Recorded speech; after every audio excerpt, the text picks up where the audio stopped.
Isang kakaibang asul na screen ang bumulaga kay Russell bitbit ang isang utos, basagin ang kayabangan ng mga bully. Agad niyang tinunton ang mga loko na petiks at naninigarilyo pa sa loob ng KR. Walang paligoy-ligoy na nagdeklara ang bida natin na oras na para sa resback. Umalinganggaw ang tawa ng mga siga, akala yata nabaliw na siya sa takot, kaya napagdesisyonan nilang turuan ulit siya ng leksyon. Lumusob agad ang isa na may bitbit na mabigat na suntok, pero bago pa man siya makaporma ay tinuhod na siya ni Russell. Ayon, lumipad ang loko at humampas sa semento. Hindi nagpatalo ang pangalawa at umatake rin, pero dahil sablay din ang galawan niya, nakatikim siya ng solidong sapak na nagpabagsak sa kanya sa paanan ng boss nila. Chill lang ang leader kahit pa nakabulagta na ang mga alagad niya sa sahig. Dahan, ang mga nakangangang miyembro, sinasabihan silang umayos at makinig sa naisip niyang estratehiya. Kumuha siya ng pamukpok at kalmadong. Mga mata ng katabi niya. Nababaliw na ba siya? Kaso, mas nakapapangilabot ng magsalita si Dale ng seryoso at walang bahid ng takot.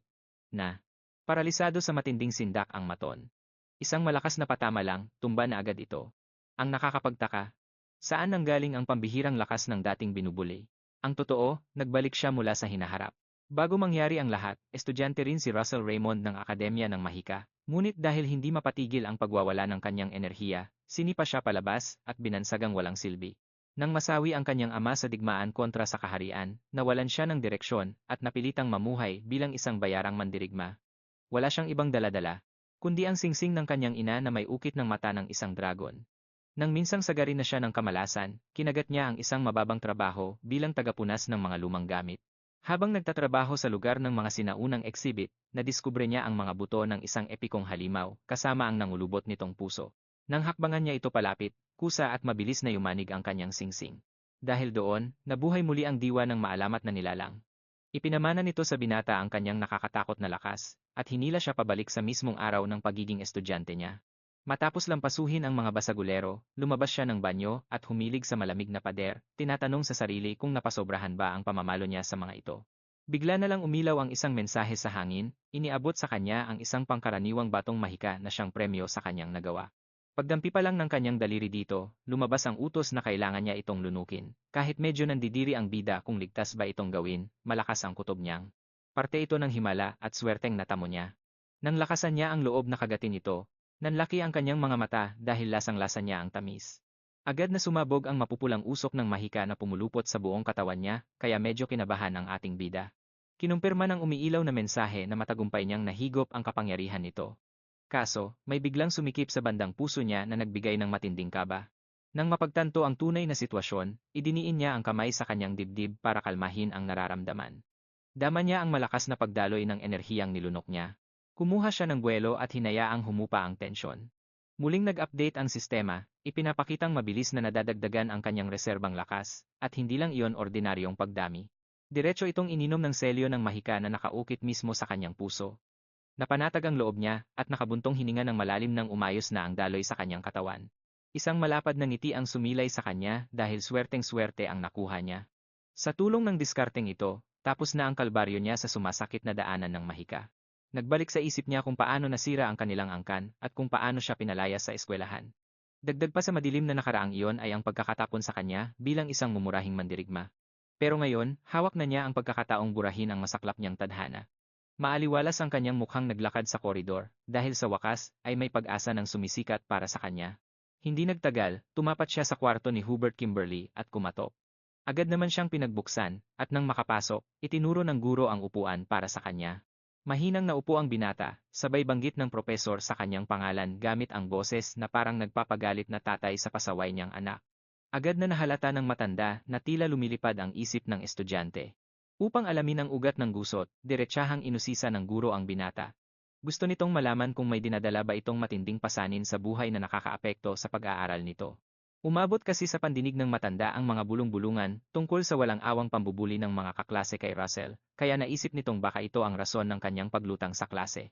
Biglang nanariwa sa isipan ng binata ang kabutihan ni Hubert Kimberly mula sa kanyang nakaraan, lalo na ang hindi nito pang iiwan sa kanya sa ere. Isang mainit at tapat na ngiti na lamang ang isinukli niya rito. Matagal na niyang pinlano ang sandaling ito, kaya naman buong kumpiyansa niyang tiniyak sa guro na maayos ang lahat at wala nang dapat ikabahala. Naiwang tulala at bakas ang pagkabigla sa reaksyon ng kanyang kaharap. Taos-pusong nagpasalamat ang binata sa malasakit na ipinakita nito. Napatikhim na lamang ang matanda bago magpalusot na tungkulin talaga ng isang guro ang gabayan ang mga mag-aral, ngunit mariin nitong iginiit na tuloy pa rin ang parusa. Bunga ng kanyang pag-idlip sa oras ng talakayan, seryosong nagbuklat ng pahina ang guro habang nagbababala na tiyak na sasakit ang ulo niya sa parusang naghihintay. Ang matinding parusa. Isang malalim na pagsusuri tungkol sa isang masalimuot na kabanata ng kanilang aklat. Ang mas nakakalula pa, maging ang mga nakatatandang estudyante ay dumudugo ang utak kapag pinag-aaralan ang paksang ito. Sa kalagitnaan ng pangaral ng guro, muling umilaw ang isang mahiwagang asul na bintana sa kanyang harapan upang ibigay ang kanyang panibagong misyon, ang kumpletuhin ang ipinapagawang ulat ng kanyang propesor. Inilathala rin ng sistema na maaaring lumaki ang kanyang makukuhang premyo kung magiging pambihira ang kalidad ng kanyang output, lalo na kung labis na mamamangha ang guro sa kanyang ipapasa. Bilang kapalit, naghihintay sa kanya ang isang pinakamababang uri ng batong nagtataglay ng mana, bukod pa sa isang lihim na pabuya. Halos lumuwa ang mata ng binata nang mapagtanto niyang maski ang simpleng takdang aralin ay bahagi na rin pala ng laro ng sistema. Nang mapansin ng guro ang pagkagulat sa mukha nito, nag-alala itong baka labis na mabigat ang parusa. Mabilis namang umiling ang binata bilang pagtanggi, bago may paggalang na nagpasalamat at sinabing kakayanin niya iyon. Makalipas lamang ang iilang oras, matagumpay na nakumpleto ng binata ang gawain. Napagtanto niyang manilang pala sa kanya ang parusa kumpara sa matinding pananakot ng matanda kanina. Sa nakaraan kasi niyang buhay, literal na nagsunog siya ng kilay sa pag-aaral ng mga teorya ng mahika bilang pambawi sa kanyang matinding kahinaan sa mismong pagkontrol ng enerhiya. Subalit, mayroon pa siyang isang hakbang na kailangang tutukan na kasing bigat din ng pag-aaral ng mga teorya. Ang prosesong ito ay tinaguriang pagsasanay ng daluyan ng enerhiya. Sa isang iglap, bumalik sa kanyang alaala ang isang nakaraan kung saan naghihingalo siyang tumatakbo palayo sa isang halimaw. Dito niya naintindihan na ang daluyang ito ang mismong nagsisilbing kalsada ng enerhiya sa loob ng buong katawan. Sinasalo ng katawan ang enerhiya gamit ang wastong ritmo ng paghinga, bago ito maglakbay sa mga daluyan at maiimbak sa mismong puso. Habang inaalala ito, papalapit na ng papalapit ang kamatayan mula sa halimaw na humahabol sa kanya sa nakaraan. Kumalas ang nakakakilabot na halimaw, sabay hampas ng dambuhalang kuko nito sa lupa, pero mabilis na nakatalon palayo si Russell. Sa kalagitnaan ng pagtakbo, paglingon niya ay nakita niyang nakabuelo na ulit ang halimaw para salpukin siya. Dito natin malalaman na ang pagpapalabas ng enerhiya mula sa katawan ay ang mismong tinatawag na mahika. Kung babalikan natin, naglabas siya ng nagliliyab na circle magic mula sa mga palad niya. Sumabog ang malakas na apoy at tuluyang nilamon ang kalaban. Simple lang ang batas dito, kung gaano kalapad ang iyong mana. Veins, ganoon din kalaki at kabilis ang enerhiyang kaya mong ibuga. Pero nang mahawi ang usok, nakatayo pa rin ang halimaw, na parang walang nangyari ni isang galos ay wala. Maliwanag na, kulang pa sa asim ang tira niya para mapatumba ito. Dahil ramdam niyang nasa bingit siya ng kamatayan, nagkukumahog siyang bumuo ng harang para panangga sa susunod na pasabog ng kalaban. Pero hindi pa man siya nangangalahati sa spell niya, isang malakas na paghataw ang sumalpok sa kanya. Patraidor siyang hinagupit ng buntot nito. Unti-unting gumapang palapit ang halimaw. Para tuluyan na siyang tapusin. Sa isang nakaraan, isiniwalat ni Russell na ang taglay niyang sakit ang mismong sumpa, kaya mala-impyerno para sa kanya ang pagpatay ng mga halimaw.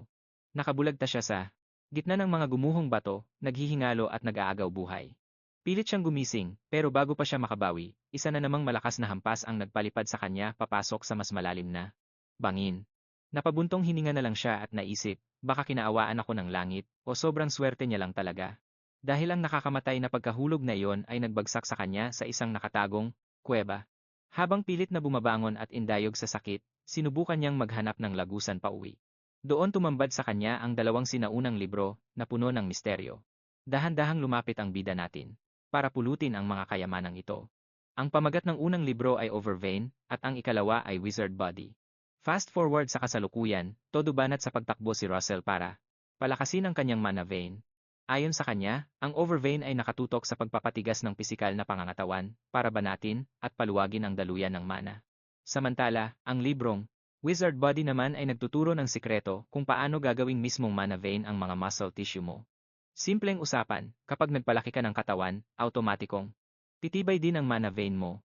Sariwa pa sa isip ni Russell na palpak ang teknik na ito noong sinubukan niya noong matanda na siya, pero dahil bata pa siya at mabilis mag-develop ang katawan ngayon, sigurado siyang epektibo na ito.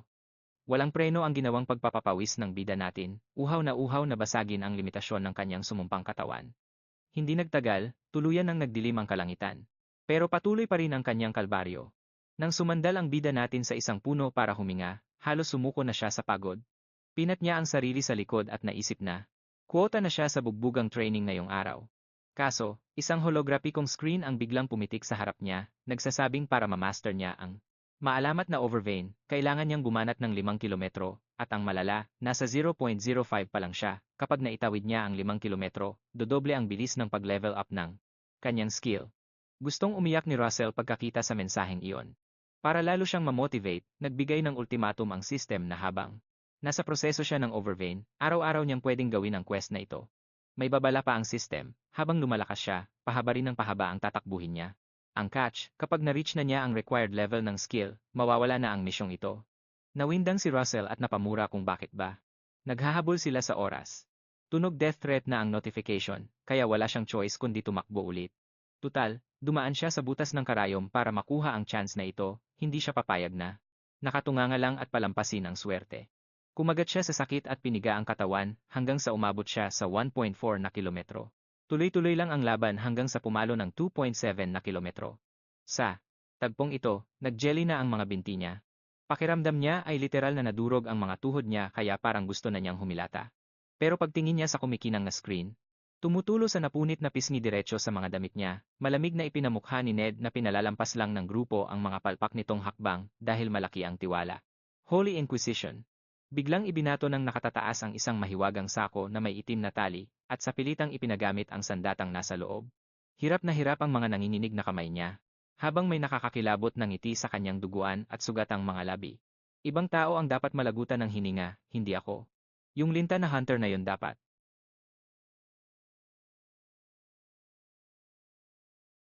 Kanilang samahan. Agad na bumaling si Ned sa taong nakabenda, at inusisa kung may hawak pa itong impormasyon tungkol sa hunter. Base sa obserbasyon, napansin nilang ang estilo ng pakikipaglaban ng lalaki ay kahoy at iba pang kagamitan. Buong kumpiyansang sinigurado ni Anna na madali niyang mahahanap ang lahat ng nakasulat sa listahan. Gayunpaman, umabot ng napakalaking halaga. Mukhamang silang mga gago sa itsura nila ngayon, alam ni Goth na isang malaking isda ang nahuli nila na magdadala ng swerte sa kanila. Kailangan lang nilang plansyahin ng maayos ang kanilang bagong kaalyado. Tahimik at palihim na kinilatis ni Jeffer ang bawat galaw ng mga ito, lalo na't kabisado na niya ang naging kapalaran ng tropa ni Goth mula pa sa dati niyang buhay. Nasa ika-4 na level na siya, habang ika-5 naman ang kanyang mga kasama. Kapag umangat pa ang kanilang antas, tiyak na luluhod ang mga ugali ng kanilang bagong kasama. Sa inis ni Dale nang maalala ang lahat ng ito, padabog niyang ibinagsak ang kopita sa lamesa. Mga ulol. Anong silbi ng? Siya isinama agad ng commander ng una itong dumayo roon. Napawi ang pagkamangha niya nang dumapo ang mata niya sa bungad ng kuweba basag at nag-aamoy kamatayan, puno ng makakapal na. Dinisenyo ang mapa ng kuweba sa ibabaw ng alikabok. Ganito ang laro, kailangan nating suyurin ang daan ng puro sapot para makapasok tayo mismo sa pugad kung saan iniluluwa ang mga. Si Dale, mas mabuting wag na nilang ituloy ang plano. Biglang bumaliktad ang lalaki, at mayabang na nagyabang nasisiw sa kanyang ubusin ang ibang emosyon. Walang ano-ano'y sumilay ang mga nanlilisik at madidilaw na mata mula sa anino. Isang kawan pala ito ng mga paslit na dark steel spider. Yan na ba yun? Kulang pa ba sa talimang mga pangil nyo? Matapang na kinimkim ng mandirigma ang kamao upang sakmalin ang mas maraming kalaban, sabay buwelo ng isa niya. Tela, dahil walang epekto ang pangkaraniwang bakal sa tibay ng sapot ng kalaban. Gamit ang estilong ito, makasisiguro silang madaling kalasin ang mga buwisit na sapot sa buong paligid ng yungib. Ang masaklap pa, tuluyang nagkalas-kalas ang mga galamay nila, napatulala na lang ang mga tagapagligtas sa gitna. Ang ilan ay binagsakan na ng katawan sa lapag, yung nakontrolado pa rin niya ang laro. Kung babalikan ang dati niyang buhay, sanay na siyang humawak ng mga pabigat at mahihinang estudyante. Kalimitan nga, kasama kahit labag sa kalooban niya. Naalala niya ang bili ni Jeffer, huwag banatan ang likod, kundi ang mismong tiyan ng insekto. Kaya doon niya itinuon ang atake. Tagaktak ang pawi. Tumpok ng mga pinaslang na halimaw. Napalutong ng mura si Dale sa isipan, halos mamatay-matay silang tatlo para lang makatumba ng isa, tapos ang lalaking to. Sa isang iglap, naging parang matatalas na karit sa kamay ng binata ang dalawang galamay ng kalaban, pagharap niya sa malamig na sumagot na pabor siya roon. Ika nga niya, mas madaling mabuhay kapag may karamay, halos mga tal naman ang pinuno nila, na pinapalibutan ng libo-libong halimaw. May isang nakakatakot na insekto na namumukod tangi ang sungay, na nagpatihulog mula sa sinulid nito. Hindi biro, isa itong ibaba. Sunod-sunod itong bumagsak at gumawa ng bundok. Ang sikreto sa loob? Harina, ganoon kasimple. Walang paligoy-ligoy. Bunganga ng lungga. Muntik nang dilaan ng apoy ang mga paa niya dahil sa lawak ng pagsabog. Sa sobrang bilis ng mga kaganapan. Na parang bumagsak na gusali sa sobrang laki. Agresibong ikinawag ng insekto ang panaksak nitong mga binti, at sumunggab nang makita ang ating bida sa dulo ng kanto. Ng kalaban. Sapol ang ginawa niyang sibat sa pagitan mismo ng nakakatakot na pangil ng gagamba. Hinugot niya agad ang patalim, tinalunan ang ulo nito. Pagsapit ng umaga, buong ipinagmamalaking dinala niya ang makapal na bunton ng mga papel diretso sa opisina ng kanyang guro. Walang tigil namang tumunog ang sistema, nagbibigay ng hudyat sa bawat natapos na gawain. Opisyal na idineklara ng sistema ang kanyang tagumpay kalakip ang nakahandang gantimpala. Nang dumilim na, bumalik si Russell sa kanyang kwarto, naabot tenga ang ngiti dahil sa dami ng na-achieve niya. Agad-agad niyang binuksan ang premyo. Bumungad sa kanya ang 10 mana stones mula sa sistema, at seryoso siyang nagplano kung paano gagamitin ang mga kumikinang na batong ito ng tama. Kumabog ang dibdib niya ng hawakan ng premyo. Kakayanin kaya ng sarili niyang katawan na sipsipin ang matinding enerhiya ng lahat ng batong ito sa iisang upuan lang. Nagpakawala siya ng malalim na buntong hininga at hinarap ang panganib. Kinumbinsi niya ang kanyang sarili na oras na para magtiwala sa matitinding paghihirap at ensayo na pinagdaanan niya. Pagkaraan ng ilang iglap, matapang na nilamon ng ating bida ang buong 10 bato at ninuya itong parang candy. Sa mga unang segundo, nakakapagtakang walang kahit anong reaksyon. Tapos, boom! Tila bulkang sumabog ang enerhiya sa loob niya at biglang umapaw ang matinding puwersa sa kanyang sistema. Isang nakakapasong liwanag ang tuluyang bumalot sa buong kwarto niya. Aard! Sigaw niya. Habang pakiramdam niya ay literal na nililitson ang kanyang buong katawan. Para mapigilan ang pagsabog, sa pilitan niyang itinulak ang nag-aalab na puwersa papasok sa mga ugat ng kanyang mana veins. Ginamit ng bida natin ang buong atensyon niya para mapaamo ang nagwawalang enerhiya. Buong lakas niyang pinilit na itulak ang naghuhumiyaw na mana diretso papunta sa sentro ng kanyang puso. Mababakas ang matinding pagdurusa sa mukha niya, ngunit kinagat niya ang kanyang labi para lang lumaban. Hindi doon natapos ang lahat, puwersahan pa niyang pinaikot ang umaalab na enerhiya palibot sa kanyang dibdib. Ang buong mapanganib na prosesong ito ang tanging susi para ma-unlock niya ang second circle. Isang maliit na sablay lang, at siguradong sasabog ng pira-piraso ang mismong puso niya. Unti-unti at pinong-pino niyang hinuhubog ang second circle, ngunit bigla siyang binundol ng matinding kaba sa huling bahagi. Napapreno siya, natatakot na baka magkamali at mauwi sa wala ang lahat. Bawal na umatras dito. Sigaw ng isip niya, sabay buhos ng kahuli-hulihang lakas. Pagkasara ng circle, mabilis na sinipsip ng kanyang katawan ang lahat ng nagwawalang mana. Walang salitang suko sa bokabularyo ni Russell ngayon. Paano nga naman siya magiging isang pinakamagaling na mage sa buong mundo kung sa ganitong pagsubok pa lang ay bibigay na siya? Kaya isinumpa niya sa sarili na kukunin niya ang second circle na ito. Sa isang iglap, isang nakakabulag na flash ng liwanag ang yumanig palabas ng bintana niya, mistulang may bombang pumutok sa dorm. Nang humupa ang gulo, nagising si Russell na nakadapa sa malamig na sahig. Pagdilat ng kanyang mga mata, isang malaking realidad ang tumama sa kanya, tagumpay. Opisyal na siyang nasa second circle. Masayang bumati ang sistema bilang kumpirmasyon na makukuha na niya ang kanyang mga pabuya. Ramdam agad niya ang matinding pagtalas ng kaalaman niya patungkol sa lahat ng attributes. Hindi lang yon, naramdaman din niya ang pag-apaw ng lakas sa kanyang elemental magic. Pagsapit ng umaga, detalyadong sinuri ng kanilang propesor ang mga tambak na ulat na ginawa ni Russell. Nanlaki ang mga mata ng guro sa matinding pagkamangha. Halos malaglag ang panga nito dahil hindi siya makapaniwalang natapos ni Russell ang ganoong karaming trabaho sa isang gabi lang. Tumingin ang propesor ng seryoso at sinabing, "Isang huling pagsubok na lang bago kita tuluyang bigyan ng access." Isang katanungan ito na may bigat at lalim na malayo sa mga nauna niyang sinagutan. Sa 4 na haliging bumubuo sa mahika, ano ang pinakakritikal? Diretsyong tanong nito. Baka sa mukha ni Russell na natigilan siya dahil sa tindi ng hirit ng kanyang guro. Nakita ni Professor Hubert Kimberly ang matinding katahimikan ng bata. Bigla siyang nakonsensya, bakit ba niya ibinato sa isang estudyante ang isang kaisipang kahit siya ay ngayon lang lubos na naintindihan? Para alisin ang tensyon, dali-daling tumayo ang guro at binalak na bawiin na lang ang sinabi, "Naku, kalimutan mo na."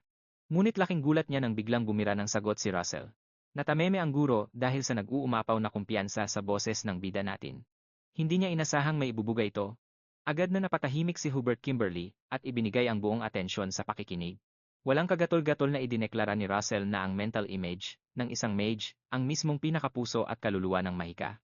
Napako sa kanyang kinatatayuan ang propesor sa narinig. Nang tuluyang makabawi, inusisa ni Professor Hubert kung paano niya narating ang sagot na iyon. Huminga muna ng malalim si Russell at tinitimbang ang bawat salita bago siya magpaliwanag. Para kay Russell, ang salamangka ay ang sining ng pagpapakatotoo ng imahinasyon sa pisikal na mundo gamit ang mana, at ang milagrong ito ay formal na hinahati sa apat na natatanging proseso. Umpisa ang lahat sa ma-assimilation, matapang niyang wika, dito hinihimay ang mga batas ng kalikasan. Susundan naman ito ng ikalawang step, ang mismong pag-ukit ng mental image. Sa stage na ito mo ididisenyo sa isip mo ang eksaktong hitsura ng target mong mahika. Tapos papasok ang ikatlo, ang construction, kung saan ilalatag mo ang formula para suportahan ang imaheng iyon. Ang finale ay ang manifestation, kung saan literal nang sasabog ang kapangyarihan mo sa realidad. Ayon kay Russell, ang construction at manifestation ay madaling mamaster kapag kinabisado. Pero ang mental image, hinding-hindi yan nadadaan sa simpleng pagpapapawis lang.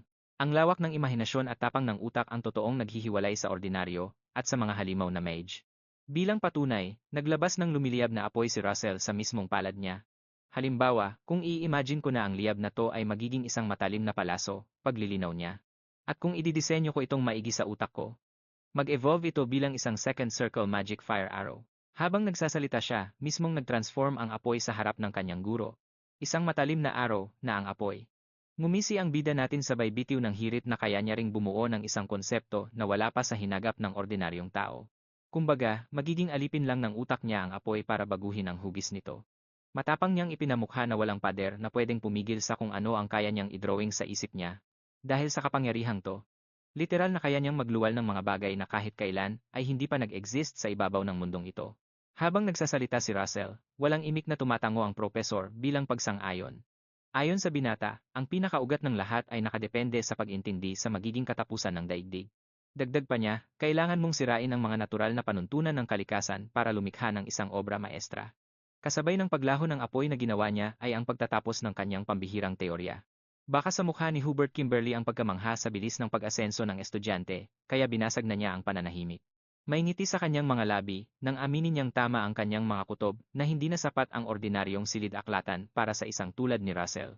Saktong-sakto naman, biglang umilaw ang isang system prompt sa ating bida, tagumpay niyang nakumpleto ang misyon na ma-unlock ang unang level ng nasabing aklatan. Bilang pabuya, nag-uwi siya ng 2 low-grade mana stone, at pagsapit ng dapit hapon ay formal na siyang tumuntong sa eksklusibong koleksyon ng kanyang guro. Pagpasok pa lang, bumulaga agad sa kanya ang isang napakalawak na espasyo na malayong-malayo sa nakasanayan niyang pampublikong pasilidad ng paaralan. Nakakapanindig balahibo. Hindi na siya nag-aksaya ng oras at agad kumuha ng ilang bihirang tomo sa mga estante bago umupo upang magbasa. Ginto ang laman ng mga pahina kumpara sa mga karaniwang textbook, subalit napatigil siya nang biglang bumukas ang pinto at iniluwa nito ang isang misteryosang babae. Tahimik nitong sinuri ang likuran ng binata hanggang sa basagin nito ang katahimikan, mukhang seryosong materyales ang napili mong pag-aralan . Halos mapatalon si Russell sa gulat dahil hindi niya man lang naramdaman na may ibang tao sa paligid. Dali-dali niyang binitawan ang binabasa at nilingon ang pinanggalingan ng tinig. Lalo siyang nanlamig nang makitang walang tao sa kanyang likuran, dahil sa isang iglap, lumitaw ang estranghero sa kanyang harapan at sumenyas. Suot ang isang pambihirang roba ng manggagway, ngumiti ito sa kanya. Pamilyar ang mukha nito, walang iba kundi ang sikat na si Darius Snow White. Ang mismong pinuno ng Flame Tower. Mabilis na nagbigay-pugay ang binata, bagaman hindi niya maiwasang pagpawisan ng malamig sa presensya nito. Hindi biro ang kaharap niya, isang halimaw na nasa ikawalong circle ng mahika, isang ranggong iilan lamang na nilalang sa buong daigdig ang kayang maabot. Kahit lampas 80 taon na ang totoong edad nito, mistulang dalaga pa rin ang kanyang hitsura dahil pinapanatili ito ng napakalakas na mahika. Nangibabaw ang gulat sa mga mata ni Daria dahil hindi niya inasahang mamumukhaan siya ng isang estudyante, gayong siya ang pinakamakapangyarihang pinuno sa buong Red Tower faction. Sa isang iglap, may hinugot itong dambuhalang lollipop mula sa kawalan at pampalubag loob na sinabi, "Huwag kang masyadong manginig sa takot dyan." Palibhasa'y mausisa kung bakit nakatambay ang isang bagitong mag-aaral sa pribadong silid ng guro, diretsahan niya itong inusisa. Magalang na ipinaliwanag ni Russell na mismong si Hubert Kimberly ang nagbigay sa kanya ng access. Natawa ng bahagya si Daria, at tila hindi makapaniwalang palalampasin ito ng isang napakahigpit na propesor. Lihim na napangisi ang ating bida dahil alam niyang totoo ang reputasyon ng kanyang guro, kaya naman tumango na lang din ang dalaga bilang pagsang-ayon. Tinitigan siya ng maigi ng bisita hanggang sa mapansin nitong umaapaw sa kalidad at sobrang puro ang enerhiya ng mahikang nakapalibot sa katawan ng binata. Hindi lang puro, kundi kalmado at perpekto ang balanse ng daloy nito. Sa mahinang boses, naibulong tuloy niya sa sarili na parang nakakita siya ng isang napakabihirang diamante. Dire-diretsong naglakad si Daria, at sinabihan itong ipagpatuloy lang ang ginagawa, dahil hindi naman daw siya naroon para makialam o magbigay ng parusa. Bahagyang yumuko ang binata bilang pasasalamat. Kasunod nito, isang malakas na paghampas sa sahig ang ginawa ni Daria na lumikha ng isang nakakabulag na sinag. Bilang huling mensahe, hinimok niya ang estudyante na isagad ang limitasyon nito, ngunit bago pa man makasagot si Russell ay naglaho na itong parang bula. Bakas na lang ng mahika ang natira sa silid, pahiwatig na gumamit ito ng teleportation. Halos malaglag ang panga ng binata sa kanyang nasaksihan. Makalipas ang ilang sandali ng pagkatulala sa blangkong espasyo, nagpasya na siyang lisanin ang aklatan habang maingat na isinasara ang pintuan palabas. Hindi pa man siya tuluyang nakakabawi sa nangyari, isang pamilyar at maangas na tinig mula sa likuran ang sumita sa kanya kung bakit siya nakaharang sa daan. Pagkalingon niya, tumambad agad ang mayabang na si Anton at ang mga alipores nito na halatang naguguluhan kung bakit nakakalat doon ang ating bida. Nagsimula ng manginsulto ang mga ito. Ayon pa kay Anton, malamang ay nagpalapad lang ng papel at sipsip si Russell sa mga guro kaya nagkaroon ng ganyang pribilehiyo. Puno ng pang-aalipusta nitong iginiit na kahit anong gawin ng binata, basurahan pa rin ang bagsak nito. Humalakhak ang grupo habang naglalakad palayo. Pag-idihan mo na lang, sarkastikong payo ni Anton. Bago tuluyang makalayo, lumingon pa ito upang idiin na kahit anong paghihirap ni Russell ay mauuwi lang sa wala. Kinabukasan, umalingaw-ngaw ang ingay sa malaking arena para sa kanilang klase sa pakikipaglaban, kung saan ang pinakaunang pangalang tatawagin ay uutusan na pumagitna. Sila ang magkakaroon ng pribilehiyong pumili ng makakasparing, at karaniwan na sa ganitong sitwasyon na ang pinakakulelat na mag-aaral ang unang sasalang. Layunin kasi nitong mapantayan ang lakas ng maglalaban. Kaya naman, tulad ng inaasahan, automatikong nabaling ang atensyon ng buong klase kay Russell. Pihado ng lahat na siya na naman ang tampulan ng pansin, bumalik tuloy sa alaala ni Russell kung paano siya laging ginagawang pain sa kanyang nakaraang buhay. Dinig na dinig pa niya ang mga bulungan na tiyak na siya ang dehado, lalo na't sikat ang sakit nitong mana vein narrowing na pumipigil sa pagdaloy ng kanyang mahika. May isang kaklase pa nga na hayagang nakiusap at halos magmakaawa na siya ang piliin nitong kalaban, para sigurado na raw ang mataas na marka sa klase. Agad namang nakisali ang isa pa at inialok din ang sarili. Dahil nagsisimula ng magkagulo ang mga bata, nagtaas ng boses ang guro upang ibalik ang kaayusan. Kumuha siya ng isang listahan at inihanda ang unang sasalang. Tumahimik ang buong paligid habang nag-aabang ang lahat na pangalan ni Russell ang lalabas sa bibig ng guro. Ngunit nag-iba ang ihip ng hangin, Anton Frederick. Ang umalinganggaw. Halos malaglag ang panga ng mga estudyante at labis na nagtaka sa malaking twist na ito. Puno ng kayabangan at pormang-porma si Anton habang naglalakad patungo sa unahan. Nagpasalamat ito sa guro, na lihim namang bumulong tungkol sa mga malalaking suhol na galing sa Frederick Merchant Association. Kumunot ang noo ni Russell, amoy na amoy niya ang ganitong klaseng sabuatan. Pagdating sa sentro ng arena, masamang ngumiti si Anton at buong yabang na hinamon ang ating bida. Sa kabilang banda, lihim na nagpulong sina Daria Snow White at Hubert Kimberly. Nagkaisa ang dalawang dalubhasa na ang depektong mana vein ng binata ay hindi lang basta isang karamdamang halos wala ng lunas sa buong kontinente. Pero kinutya lang siya ng master at tinawag na mangmang dahil malayo sa katotohanan ang iniisip nito. Napatanga si Hubert sa narinig, agad na napatingin upang alamin ang buong kwento. Ang matinding revelasyon, tuluyan ng naigupo ni Russell ang sumpa sa katawan nito. Naguguluhang humingi ng paliwanag si Hubert Kimberly. Sa halip na sumagot, huminto ang kausap niya at napakalamig na uminom muna ng tsaa. Nang mapansin nitong litong-lito pa rin si Hubert, tuluyan na nitong pinasabog ang balita. Nakatuntong na ang binata sa ikalawang level ng salamangka. Halos lumuwa ang mata ni Hubert dahil sa imposibleng nangyari. Kasabay nito, pumuwesto na ang dalawang magkatunggali sa gitna ng malawak na arena ng eskwelahan. Bago pa man umarangkada ang bakbakan, isang mahiwagang asul na bintana ang bumulaga kay Russell. Malinaw ang utos ng sistema, kailangan niyang lamunin ng buo ang kalaban sa pagsasanay na ito.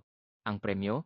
Mga batong mahika na may mababang kalidad at isang bulsang dimensyon na kayang bumuhat ng 40 kilo. Abot tenga ang ngiti ng ating bida sa swerteng ito.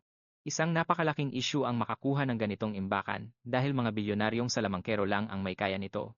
Kahit ano ay pupwede mong isiksik sa loob. Perpektong taguan ito para sa mga mahahalagang bato niya. Pero nasa kalagitnaan pa lang siya ng pagpaplano, binasag na ni Anton ang katahimikan at nilait siyang isang uod. Mayabang na nanuya ang kontrabida kung nangangatog na raw ba ang tuhod nito. Pwede raw siyang palampasin ni Anton kung luluhod ito at iiyak, pero isang malamig na tawa lang ang isinagot ni Russell. Walang babalang sumabog ang matinding enerhiya sa paligid ng bida natin, sabay banat kung siya ba ang pinaparinggan nito. Ramdam agad ni Anton na may mali sa sitwasyon. Nagsimula na siyang mangamba sa sariling hinala. Bago pa lumala ang bangayan, pumagitna na ang guro at inutusang maghanda na ang dalawa para sa sagupaan. Nais na niyang buksan ang duelo.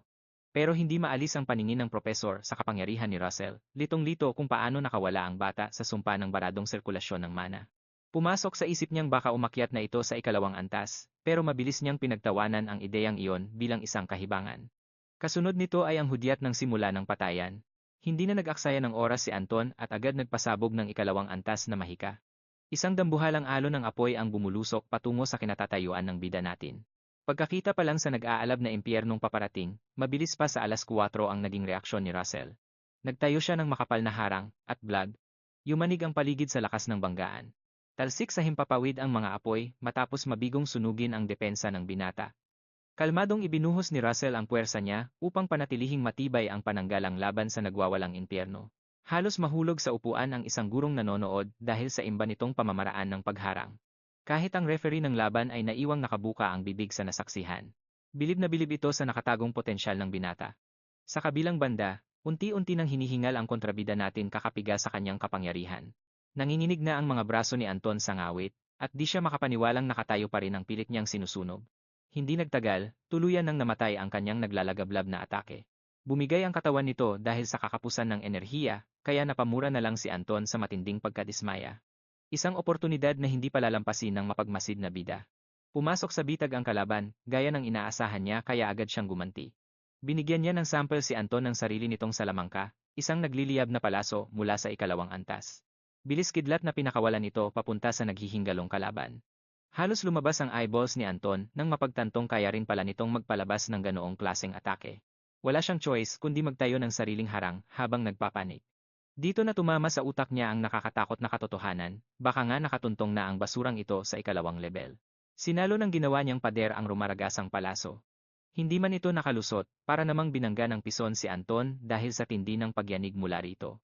Gulong-gulo ang isip nito kung paanong bumibira ng ganito kalakas ang isang hamak na patapon. Subalit habang pinipigilan niya ang atake, isang panibagong bangungot ang sumambulat sa kanya. Tumayo ang balahibo niya sa kilabot. Nakangiti pa si Russell habang kalmadong inaasinta ang panibagong kalatas ng apoy sa kanyang kamay, at agad itong pinasibat. Brutal na ibinagsak ang parusa sa kaaway. Sumalpok ang pangalawang bala sa naghihinggalong depensa ng bully, na literal na hindi binigyan ng kahit isang segundong pahinga.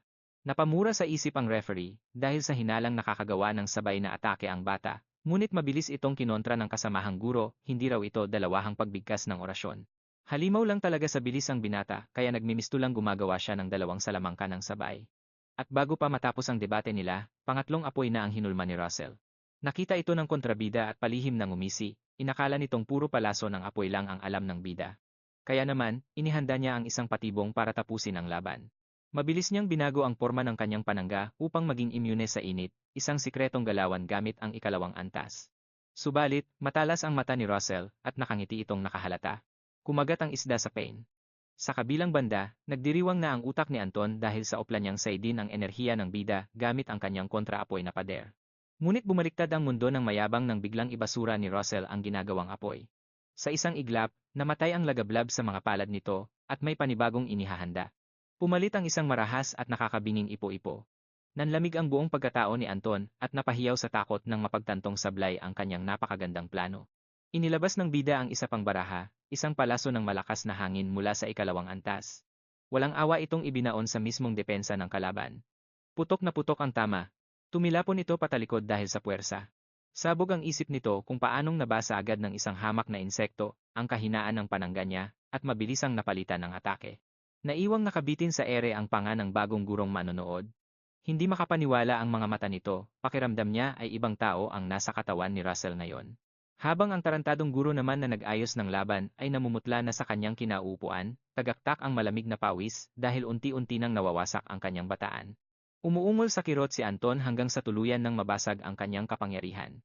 Nilipad siya sa kabilang dulo ng arena dahil sa impact, at isang hakbang na lang ay lagpas na. Umuusok ang ilong sa gigil ang bully, diring-diri na ginugulpi lang siya ng isang talunan, ngunit wala ng preno-preno si Russell, sumugod ito ng mabilis at bumanat ng isang malupit na kidlat. Isang nakamamatay na kuryente ang bumaon sa dibdib ni Anton, kaya parang basahang inihagis ang katawan nito. Dahil dito, agad na umalma at nanggulo ang bias na propesor na kumampi sa kanya. Ngunit binara agad ito ni Hubert at pinasuri ng maigi ang nakapalibot na enerhiya sa binata, at doon niya nakita ang isang nakakabulag na presensya, mistulang liwanag ng isang makapangyarihang kabalyero. Nanginibabaw ang yabang sa ngiti ni Professor Hubert, batid niyang nabasag na ng estudyante ang limitasyon nito. Sa gitna ng arena, ginagawa ng punching bag ni Russell ang walang laban na si Anton. Huminto lang ang walang awang pananalasa noong nakabaon na ang buong katawan ng kaaway sa isang malaking hukay sa sahig. Tulalang-tulala ang buong madla sa madugong wakas na ito, pati na rin ang kanilang. Literal na napanganga ang lahat. Halos umabot sa sahig ang mga panga ng mga manonood. Gulong-gulo naman ang isip ng kurakot na propesor kung paanong naging ganito ang resulta. Sa kalagitnaan ng pagkabagabag niya, isang boses ang bumasag sa katahimikan para questionin kung anong tinutunganga niya. Paglingon niya, nabungaran niya si Hubert Kimberly na pasimpleng nagpapaalala na ideklara na ang resulta. Kahit nanginginig at pautal-utal, napilitan ang tiwaling guro na madali ang i-anunsyo ang nagwagi. Umalingaunggaw ang pangalan ni Russell Raymond bilang kampiyon. Dahil sa nakakagulat na plot twist na ito, napilitan ang propesor na lapitan ang binata at pilit siyang binati kahit halatang hiyang-hiya siya. Akala ng guro ay uuwi na si Russell kaya pinaalis na niya ito, pero sumagot ang bida natin na hindi pa tapos ang gulo.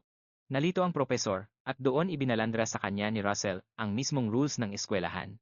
Nakasaad sa rulebook na hanggat nakatayo at palaban pa ang nanalo, pwede siyang tumawag ng panibagong makakalaban. Pagkarinig nito, biglang namutla at napalunok ang tropa ni Anton. Nag-sink in sa kanila na baka sila na ang isusunod sa ihaw-ihaw.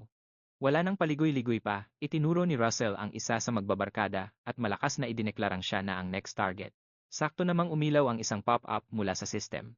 Ang bagong quest, kailangang ipanalo ang susunod na duel. Bilang kapalit, makakakuha siya ng 2 lowest grade mana stone na may nakasabit pang extra reward kapag na-maintain niya ang winning streak. Tinusok ni Russell ng matalim na tingin ang binata sabay hamon na pumasok sa loob ng arena.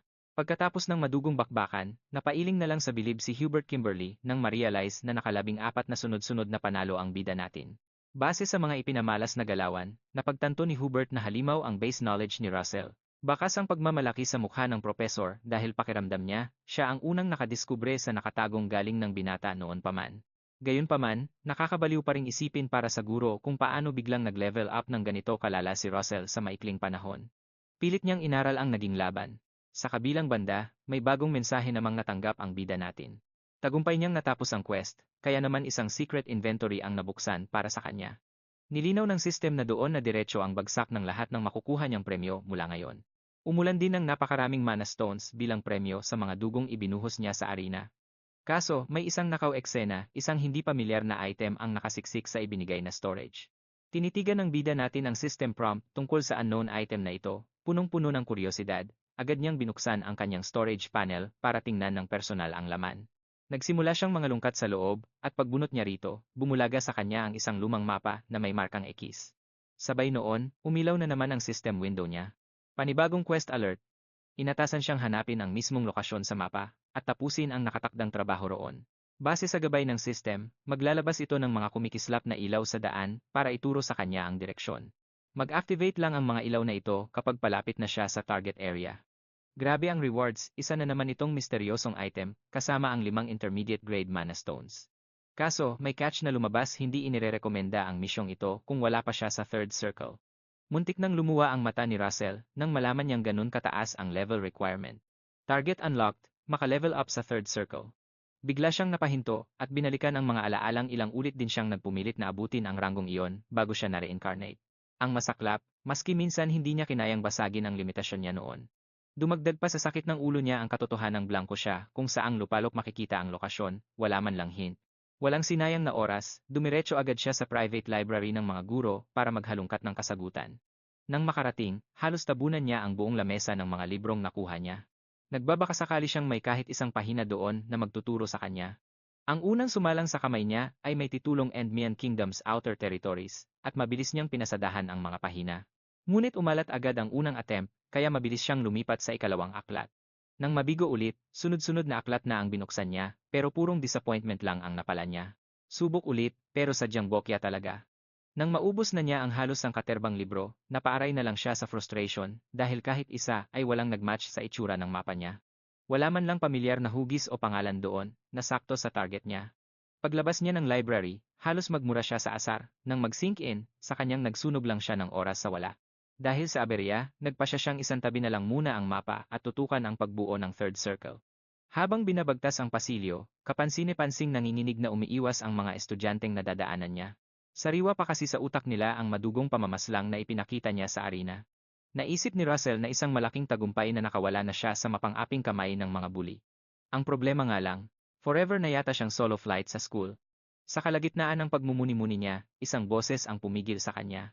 Paglingon niya, nabungaran niya ang nakangiting mukha ni Hubert Kimberly na may gustong ihingi ng pabor. Inimbitahan siya ng guro na sumaglit muna sa office nito.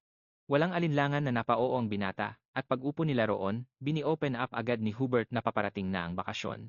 Dahil abot kamay na ang summer vacation, sinalina ng propesor ang kanilang mga tasa at formal na inusisa kung may plano na ang binata.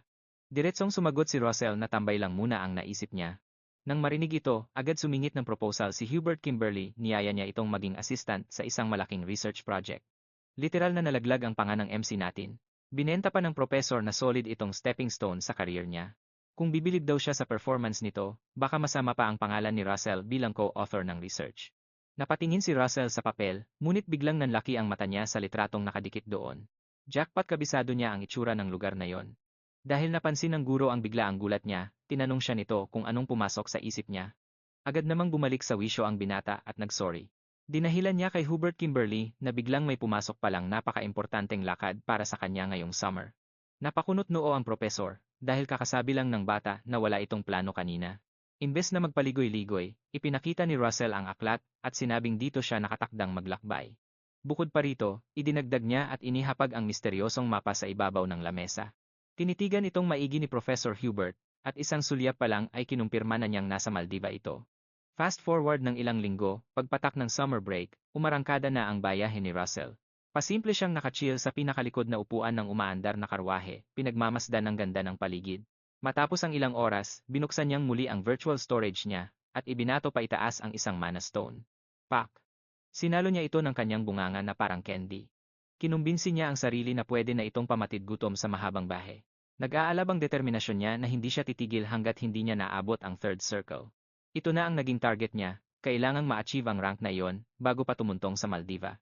Sa kabilang banda, hindi pa rin makatulog ang propesor kakaisip kung bakit parang sinadya ang bayahe ni Russell. At nakakapagtaka ito dahil may iba pa rong tao. Meron din kasing isang bitig na bumabiyahe patungo sa parehong isla.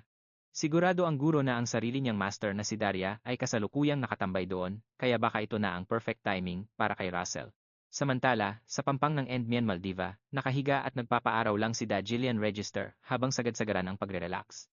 Napangiti na lang siya dahil hindi mapantayan ng kahit ano ang ganda ng paligid na ito. Dito kasi siya lumaki, at hanggang ngayon, nakakabighani pa rin ito tulad ng dati. Humigop siya ng malamig na juice at inisip kung kailan siya huling nagbakasyon ng ganito, dahil halos lunurin na siya ng pagiging busy noon. Kinain na ng pag-asikaso sa kaligtasan ng imperyo, paggawa ng magic research, at pag-train sa mga bata ang buong buhay niya. Bigla tuloy bumalik sa alaala niya ang isang pambihirang klase niya. Tinalakay niya sa mga estudyante ang tungkol sa mga numerong 9, 6, at 3. Gamit ang isang naglalagablab na apoy sa palad, ipinunto niya kung gaano kabigat ang saklaw ng 3 bilang na ito para sa mga magej. Parang na-hypnotize ang mga bata sa lakas ng aura niya, kaya tahimik lang silang nakinig. Ipinabatid ni Dajillian Register na ang 3 numerong ito ang pinakaultimong palatandaan ng isang katapusan. Ibig sabihin nito, isa na itong endpoint para sa taong tinatahak ang kamanghamanghang 9th circle magic. Ito rin ang simbolo ng pagkabuo ng 6th circle para sa mga nalalapit na sa nasabing level, at ang hindi biro ang kalbaryo patungo sa pagiging Grand Mage. Pero iba ang bigat ng 3rd circle, ito ang hudyat ng landas, kung saan ikaw na lang ang aasahan mo. Bumagabag tuloy sa isip ni Daria ang bigat ng pagiging solong sa lamangkero. Pumasok sa gunita niya si Russell at palihim na nag-alala, ligtas kaya ang lalaking yon. Sariwa pa sa isip niya kung paano tutukan ng binata ang mahihirap na libro ng mahika. Sa kabilang banda, matagumpay namang nakatapak sa lupain ng Maldiva ang karwahe ng ating bida. Nag-abiso na ang driver na nasa destinasyon na sila. Lumipas ang ilang minuto, nagtaka ito dahil ni anino ng pasahero niya ay hindi man lang bumababa. Nang usisain niya ang loob, muntik na siyang himatayin sa gulat. Napasigaw siya nang makita ang nakakapanindig balahibong lagay ni Russell. Fast forward ng kaunti, parang galing sa giyera ang bida nating lamon ng lamon. Halos saksakin na niya ang sarili ng tinapay sa kanang kamay habang nilalapang ang karne sa kaliwa. Gabundok na pagkain ang nasa mesa. Naubos kasi ang reserba niyang lakas ng pilitin niyang supilin ang nagwawalang enerhiya, mabuo lang ang 3rd circle. Balik tayo kanina, kaya pala nagpanik ang driver dahil parang bangkay na nawalan ng malay ang binata. Akala niya tuluyan ng binawian ng buhay ang kaniyang pasahero. Sa kasalukuyan, halos ubusin ni Russell ang sabaw dahil sa sobrang galak na na-master na niya ang bagong antas ng mahika, padabog at nakangiting ibinaba niya ang baso. Iba talaga ang hatid na kapangyarihan ng 3rd circle. Biro mo, nabasag niya ang pader ng limitasyon ng dati niyang buhay, ilang buwan lang matapos siyang ma-reincarnate. Nag-iwan siya ng bayad sa naglakad palayo. Sa isip-isip niya, bawal muna mag-chill, simula pa lang ang lahat at kailangan niyang umangat pa. Biglang umilaw ang system para ipaalala ang quest mula sa kanyang mapa. Tinutukoy nito ang isang misteryosong lugar na dapat niyang matunton. Ayon sa babala ng screen, lilitaw ang isang gabay na liwanag oras na tumuntong siya sa markang X. Mariing tinitigan ni Russell ang hawak niyang papel. Kailangan niyang marating ang target pero sadyang estranghero siya sa lugar. Buti na lang, may sumigaw na tour guide at narinig niya ang usapan tungkol sa Bulkang Pompeo. Basag eardrum ang boses ng bida-bidang guide na nag-aalok ng special discount ngayong araw. Walang ano-ano'y nakiride na rin si Russell sa grupo ng mga turista. Binagtas nila ang baku-bakong daan sa pangunguna ng guide.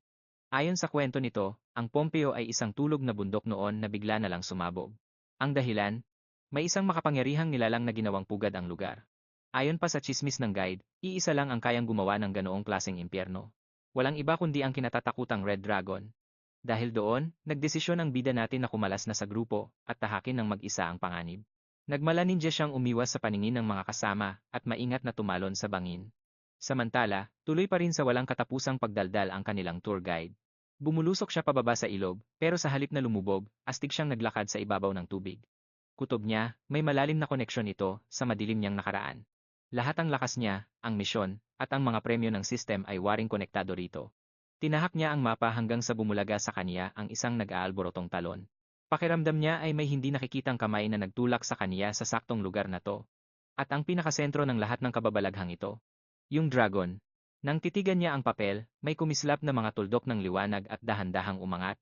Unti-unti itong nagsama at bumuo ng hugis ng isang nagmamasid na mata. Umalagwa ang mahiwagang mata at nagsimulang lumipad sa kawalan. Agad niyang napagtanto ito na ang inaasahang gabay na tinutukoy ng system. Tumawid ang liwanag sa ibabaw ng tubig at tuluyang naglaho sa likod ng bumabagsak na talon. Napangisi na lang si Russell, nagtatago pala doon ang susunod na hamon. Hindi na siya nagpatumpik-tumpik at nagpakawala ng isang wind spell. Hiniwa ng hangin ang rumaragasang tubig at gumawa ng sapat na butas para makapasok siya. Parang ipu-ipo siyang pumasok sa butas para hindi mabasa. Lumapag ang bida natin sa isang malaking bato sa loob ng isang sikretong lava cave. Umalingaw sa isip niya yung babala ng system na kailangan niyang maging third circle muna bago pumasok. Pero ang nakapagtataka, tahimik at walang bakas ng kahit anong halimaw. Napaisip siya kung overacting lang ba ang system. Dahan-dahan siyang naglakad ng may matinding pag-iingat hanggang sa natambad sa kaniya ang ilang naglalakihang sinaunang haligi. Senyales ang mga estrukturang ito na may naging sibilisasyon na sa ilalim ng bundok. Dinama niya ang magaspang na pader, inaalala kung ilang dantaon na itong nakabaon dito. Nahagip ng paningin niya ang isang pamilyar na kislap. Sa wakas, tumigil na ang sinusundan niyang liwanag sa harap ng isang naglalakihang at misteryosong pinto. Maingat na humakbang si Russell para silipin kung anong nakakubli roon. Pero paglapit niya, biglang nanlamig ang buong katawan niya. Umandar ang matinding danger sense ng bida natin. Napako siya sa kinatatayuan at sinumbatan ang sarili. Kinalimutan ko na ba ang instinct ko bilang isang veteranong mersenaryo? Kapag tahimik ang paligid at walang gumagalang maliliit na halimaw, iisa lang ang rason, nakapasok ka na sa mismong pugad ng isang uhaw sa dugong predator. Mula sa dilim, isang higanteng butiki ang bumulaga at matalim na tinitigan ang bida natin. Mabilis pa sa kidlat na umatras si Russell para lang iwasang maputol ang leeg niya sa isang kagat. Nang makadistansya, kinilabutan siya nang makilala niya ito isang mutant na Komodo lizard. Pamilyar na pamilyar siya sa delubyong dala nito mula sa nakaraang buhay niya. Kailangan ng hindi bababa sa 2 buong guild ng mersenaryo para lang pabagsakin ang hayop na ito. Tumulo ang pawis ni Russell habang nakatitig sa palapit na halimaw. Malinaw sa kaniya ang realidad, kailangan niyang tumakbo dahil magpapakamatay lang siya kung lalaban siya. Ang tanging plano ngayon, pilayin ang kalaban para makatakas. Agad niyang ni-charge ang second circle magic na lightning arrow. Habang bumubuo siya ng mahika, umaalinganggaw naman ang galit at malademonyong angil ng halimaw. Walang puwang ang takot, kalmadong inasinta ni Russell ang mukha ng higanteng butiki. Kasunod nito ay ang mabilis na pagpapaputok ng kidlat, nagdarasal na tumama ang atake. Layunin lang niya talagang istan ang kalaban para makahanap ng sapat na buwelo para tumakas. Sapul. Nangisay ito sa boltahe ng kuryente at pansamantalang naparalisa. Hindi na siya nagsayang ng segundo, nagmala-flash sa bilis ng takbo ang ating bida palayo. Tinumbok niya ng diretsyo ang misteryosong pintong bato. Naghihintay doon ang liwanag para sa susunod na yugto ng quest. Ngunit ilang hakbang na lang bago siya makaligtas, biglang humarang ang 2 buhay na estatwa, hawak ang kanilang mga sibat. Umalingaw ang boses ng 2 bantay, kailangan daw niyang patunayan ang halaga ng kaniyang mana bago pumasok. Nanlaki ang mata ni Russell dahil wala na siyang kawala. Ang malala pa, nakarecover na sa pagkakakuryente at nakahabol na ang higanteng butiki sa likod niya. Naipit sa pagitan ng bantay at halimaw, paano na kaya makakaligtas si Russell? Wala nang atrasan para kay Russell, at sarado na rin ang daan sa unahan, kaya dahil ipit na siya, naisipan niyang gumawa ng isang solid at pambihirang hakbang. Nagpupuyo sa inis, nagdesisyon siyang siya mismo ang bubutas ng sarili niyang daan. Itinaas niya ang kamay niya, nagpalabas ng naglalagablab na apoy, at diretsong pinasabugan ang dambuhalang butiki. Sa isang iglap, binasa ng mahiwagang bato sa lagusan ang enerhiyang nilalabas niya, naramdaman ng halimaw ang tindi ng puwersa ng ating bida. At literal na nalaglag ang panga nito sa sobrang sindak. Imbes na umatake, kusa itong umatras at nanigas sa kinatatayuan. Maski si Russell ay napanganga, palaisipan sa kanya kung bakit biglang umurong ang bayag ng kalaban. Muntik pang maging tao kung makatayo ang dambuhala, habang tulala lang si Russell sa mga nangyayari, ang malupit pa. Bigla na lang itinaas ng mga bantay ang nakaharang nilang mga armas sa pintuan. Pinapasok na siya. Umalingaw-ngaw ulit yung boses kanina at sinabing nakapasa na siya sa pagsubok, ibig sabihin lang yan. Welcome na siya sa loob. Grabe ang inilabas na pulang liwanag mula sa bato sa gate. Mas lalo pa itong kuminang ng kuminang hanggang sa tuluyan nitong lamunin ang buong paligid kung nasaan si Russell. Pagmulat niya makalipas ang ilang sandali, parang binibiyak ang anit niya sa sakit, at nasa ibang dimensyon na siya. Paglinga niya sa paligid, pansin niyang nag-iba na talaga ang buong tanawin. Naramdaman ng mga palad niya ang nagyayelong lapag. Palaisipan tuloy sa kanya, paano siya napunta sa lugar na puro niebe kung kani-kanina lang nasa loob siya ng yungib. Naligaw na talaga siya dahil puro yelong kuweba at mga rebultong niebe lang ang nakapaligid sa kanya, hindi mawala sa isip niyang nasa ibang dimensyon siya ilang minuto lang ang nakaraan. Sumagi sa isip niya. Na-teleport ba siya bigla rito? Habang pilit niyang inuunawa ang sitwasyon, may napansin siyang kakaibang figura sa mismong likod niya, sa may bandang taas ng nagyayelong hagdanan. May isang mahiwagang sungay roon na nakatali sa makakapal na kadena. At habang tinitingnan niya itong maigi, boom! May lumabas na namang asul na screen sa harap niya. Nagbigay ng panibagong misyon ang sistema. Ang layunin niya, basagin ang lahat ng halimaw na yelo sa buong lugar at pumasa sa matinding pagsubok ng apoy. May kaluskos sa likuran kaya mabilis siyang lumingon para i-check ito. Pare. Doon niya nalamang hindi pala mga simpleng rebulto ang mga yon, kundi mga totoong halimaw na bigla na lang nabuhay. Pag-ikot ng paningin niya, na-corner na pala siya ng napakaraming dambuhalang halimaw na yelo. Napalunok na lang siya. Seryoso. Siya lang mag-isang bubugbog sa mga higanteng to. Hindi na siya pwedeng tumunganga, kaya nagpasabog na agad siya ng apoy mula sa mga palad niya. Napamura na lang siya sa sobrang asar dahil masyadong malala ang ipinapagawa sa kanya. Wala siyang kawala dito. Gumawa siya ng bolang apoy at parang armalit na pinaulanan ang pinakamalapit na kalaban. Ramdam ang init ng kapangyarihan niya na pumailan lang sa malamig na paligid. Sapul ng malutong sa mismong dibdib ang halimaw. Akala niya grabe ang ibabawas nito sa buhay ng kalaban, kasi nga naman, apoy ang panapat sa yelo, tama? Bigla niyang nagunita na kailangang mabasag ang pinakapuso ng halimaw para mamatay ito. Ang masaklap, kahit isang gasgas, wala man lang inabot ang kalaban. Kung may bunganga lang sana yon, malamang tinawanan na siya at tinanong kung nag-uumpisa na ba siya, paano ba naman, katiting na bitak lang ang nagawa ng tira niya. Naku po, mukhang katapusan na ng ating bida. Tila magiging tsibog na yata siya ng mga naglalakihang halimaw. Napangiwi si Russell sa nasaksihan, napaisip kung gaano ba kakunat at katigas ang yelong nakabalot sa mga ito. Iniba niya agad ang plano ng makitang palpak ang apoy. Kaya naman, sinubukan niyang humugot ng hangin mula sa mga kamay niya, pero ang lala ng naging problema. Hindi gumagana ang kapangyarihan niya. Halos lumuwa ang mga mata niya sa sobrang pagkagulat. Anong nangyari, at pumalya ang elemento ng hangin, at sa gitna ng pagkalito niya. Walang prenong sumugod sa kanya ang halimaw. Balak yata nitong durugin ang bungo niya sa lapag. Mabilis na kumilos si Russell, at sinubukang bumanat gamit ang kidlat. Ang masaklap, buwisit, pati kidlat nag-error.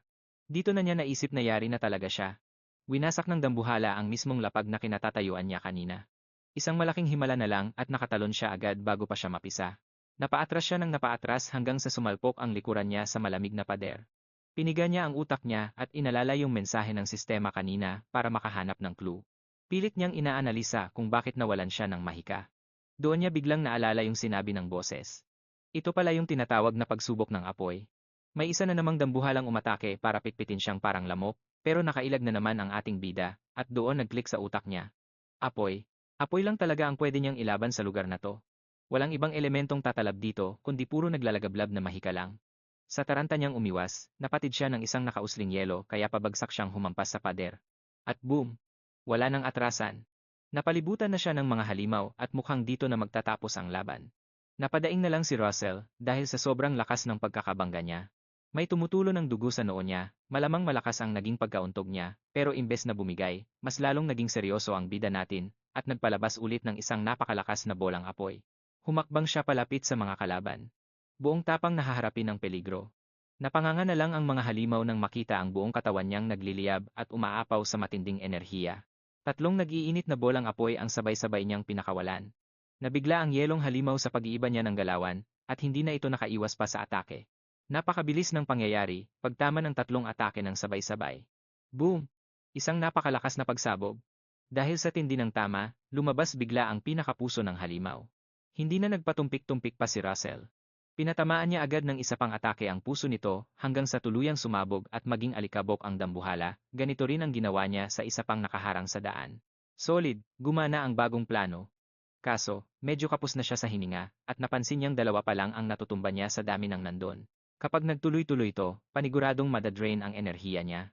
Oo pare, masisimot talaga ang reserba niya bago pa man niya malinis ang buong kwarto. Napakagatlabi na lang ang bida natin at nag-isip agad ng alternatibong solusyon.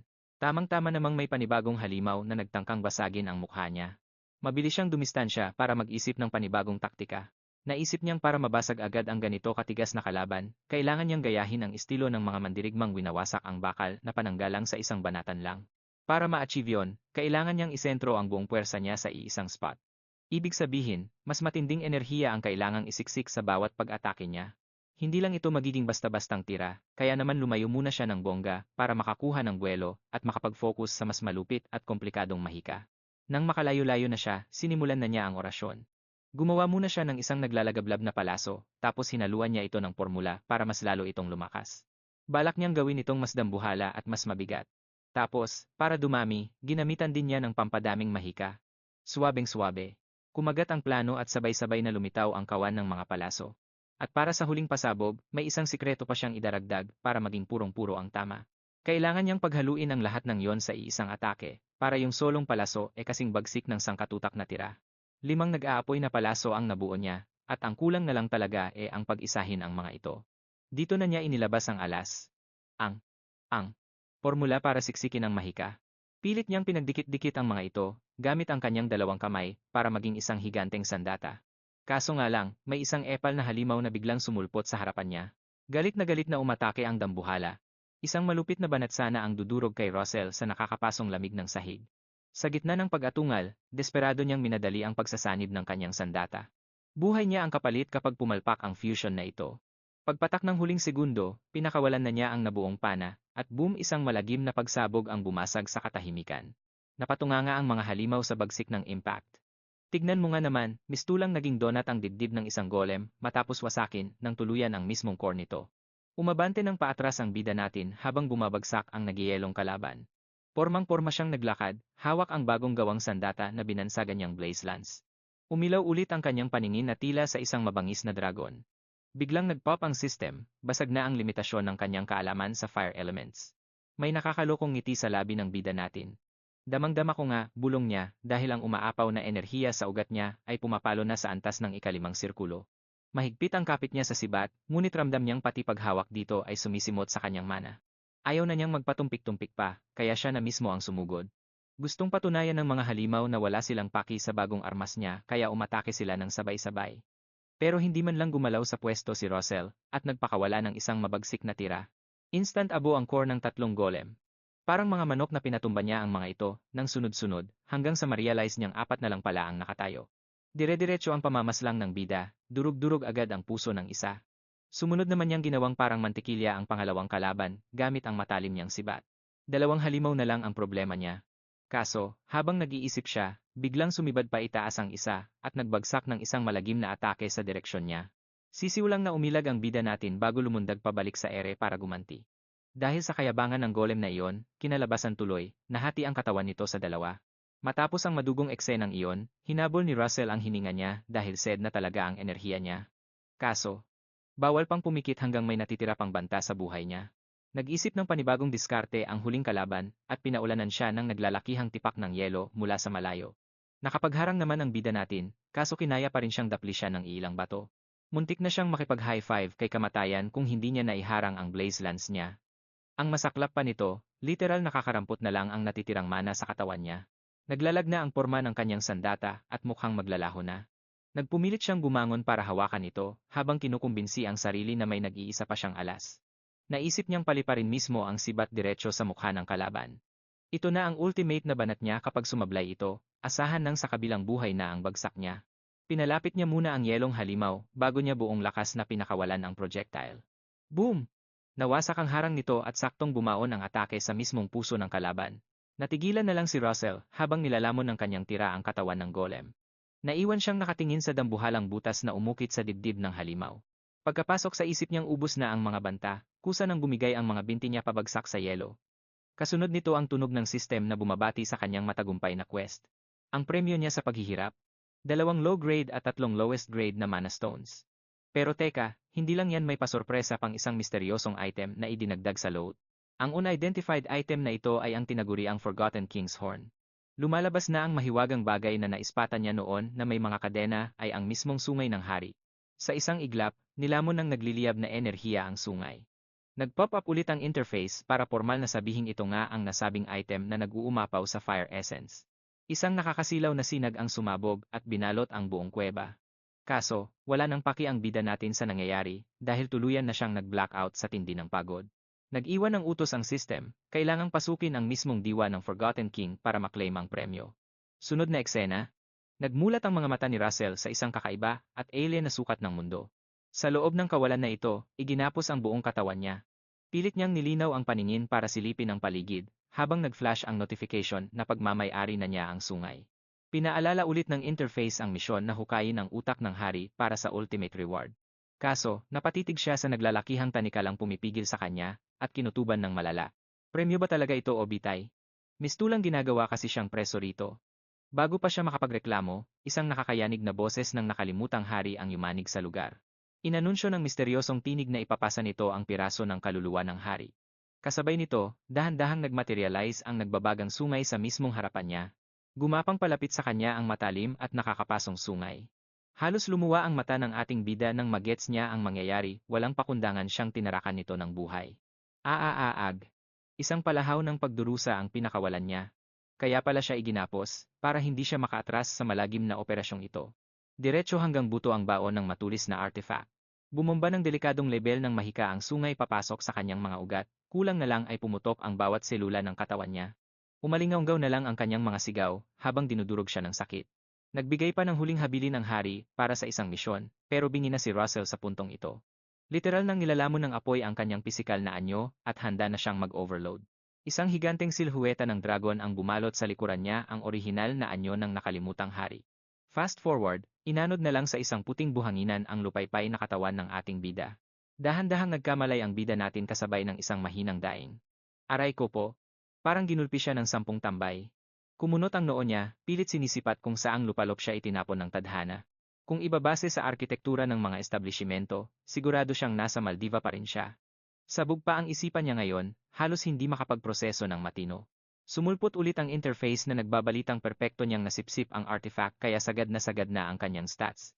Idinagdag pa nito na ang sumobrang mana ay itinabi sa isang safe na lalagyan. Binasag din ng system ang magandang balita na pumalo na sa maximum ang kanyang intermediate level sa flame attributes, kaya boom automatic na itong na-promote sa advanced tier. Pinisil ng mahigpit ni Russell ang kamao niya para i-test drive ang bago niyang kapangyarihan. Wala pang isang segundo, isang nakakakilabot na aura ng mahika ang marahas na sumabog mula sa kanya. Halos manlaki ang mga mata niya, langit at lupa ang diferensya ng enerhiyang ito sa nakaraan niyang lakas. Sa sobrang dikit niya sa ika-4 na sirkulo, para siyang nagdo-doubt kung sa kanya ba talaga ang kapangyarihang ito. Bumalik tuloy sa isip niya yung mala-impyernong bitay scene sa kanya kanina. Pero napangisa na lang siya, sulit na sulit ang paghihirap niya rito ah. Sa kalagitnaan ng pagdiriwang niya, isang pamilyar na tinig ang umagaw ng pansin niya mula sa likuran. Aba, sakto at nandito ka pala, bungad ng kausap. Pagharap niya, nalaglag ang panga niya, wala kasing iba kundi si Grand Mistress Daria Snow White ang nakatayo roon, at chill lang na nakapambahay. Hinatak siya ng Grand Mistress sa isang inuman sa tabing dagat, at ipinaliwanag na naramdaman daw nito ang isang baliw na pagsabog ng enerhiya kanina, kaya napasugod siya para imbestigahan. Kaya naman pala siya madaling na-track ng Master.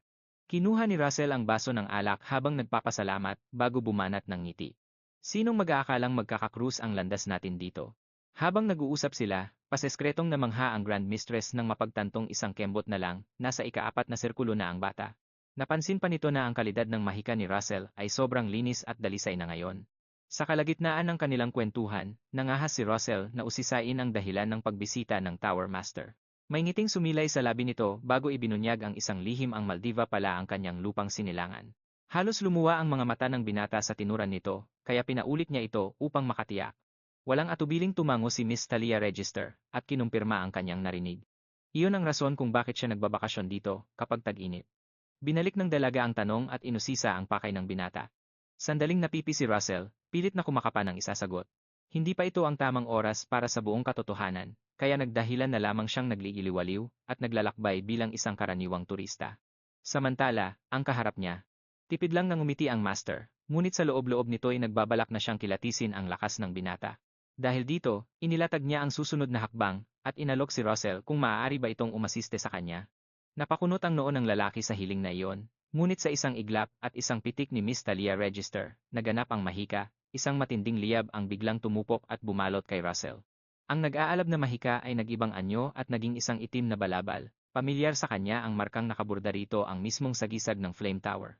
Bakit kaya siya pinagkalooban nito? Basag ng master ang katahimikan. Kalma ka lang, panatag na tugon nito, sabay dugtong nasisiw lamang daw para sa binata ang ipagagawa niya, pagkatapos ay isang nakakagulat na mensahe ang nag-flash sa hangin. Nakatanggap siya ng bagong quest, kailangan niyang malagpasan ang hamon ni Miss Talia Register. Ang layunin niya ay makipagtulungan sa master upang sugpuin ang mga mandaramong nagpupuslit ng bihag sa mga baybayin ng Maldiva.